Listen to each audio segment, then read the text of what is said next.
Asalaamu calaykum asxaabta, waxaad kusoo dhawaataan wararka ciyaaraha ee maanta. Waxaan leeyahay ciid wanaagsan.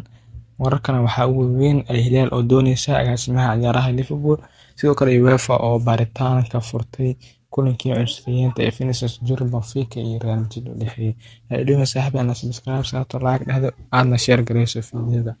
Sida uu xaqiijiyay Fabrizio Romano, Al Hilal waxay xiiseynaysaa agaasimaha ciyaaraha Liverpool Ricardo Hughes, laakiin kadib markii uu shaaca ka qaaday in 46 jirkaan uu doonayo inuu ka tago khabiirka kala iibsiga ayaa sheegay arrin la mid ah mustaqbalka Ricardo. Agaasimaha ciyaaraha Liverpool ayaa la shaki geliyay kadib wararka sheegaya in Al Hilal ay rabaan inuu xil la mid ah ka qabto xagaagan.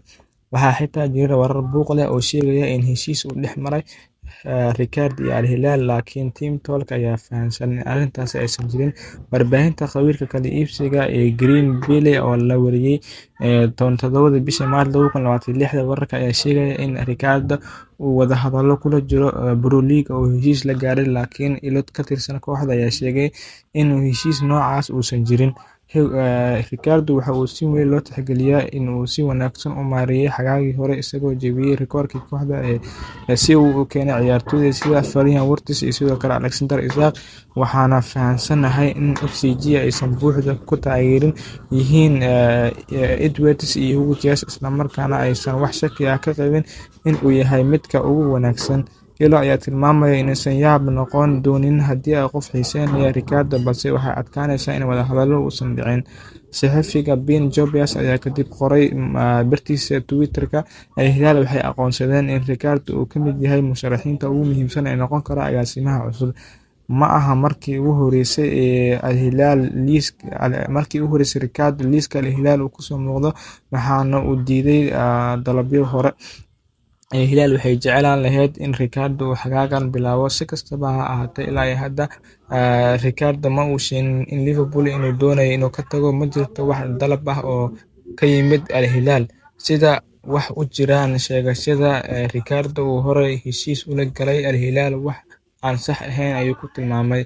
Ricardo waxa uu qandaraas kula jiraa Liverpool ilaa iyo xagaaga 2027. Waxaa loo arkaa mid u muhiimsan Liverpool si loo wado dib u habeynta kooxdeeda. Sidoo kale, Liverpool weli waxay aaminsan yihiin in Ricardo uu dareemayo mas'uuliyad inuu sii wado isbeddelka gudaha iyo dibadda tan iyo markuu Jurgen Klopp ka tagay. Khabiirka kala iibsiga Fabrizio Romano ayaa hadda xaqiijiyay in Ricardo dhamaantii uu ku jiro indhaha Al Hilal, laakiin wuxuu taageersan yahay sheegashadii hore ee kooxda Team Talk toddobaadkan in heshiis ay isla sameeyeen. Romano wuxuu sheegay sida wararka ka imaanaya Sacuudi Carabiya waxaa la xaqiijin karaa inay run tahay in Ricardo, agaasimaha Liverpool, uu soo jiitay xiisaha Sacuudiga, gaar ahaan Al Hilal. Haddii aan fiirino saaxiibayaal,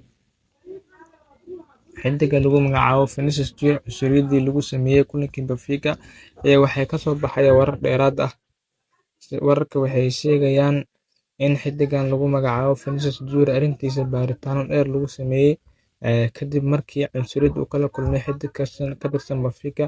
UEFA waxay si rasmi ah u furtay baaritaanka ku saabsan eedeymaha dhaqan cunsuriyadda ka dhacay kulankii u dhexeeyay Benfica iyo Real Madrid 17 Maarch 2026, waxaana lagu magacaabay kormeere si uu u baaro dhacdadaas. Ciyaaryahanka Vinicius Junior ayaa sheegay in la aflagaadeeyay, taasoo keentay ciyaarta in la hakiyo muddo 10 daqiiqo ah. Tani waxay baaritaan rasmi ah ay sheegtay Sakai inay ku sameynayso FIFA wixii ka dhacay kulankii Benfica 17 Maarch 2026. Wixii kasoo kordhana way arki doonaa. Saaxiibayaal, ha iloowina subscribe saarto, like dhahdo, subscribe na saarto. Saaxiibayaal, na gaarsiiya 100 subscribe. Waa mahadsantihiin.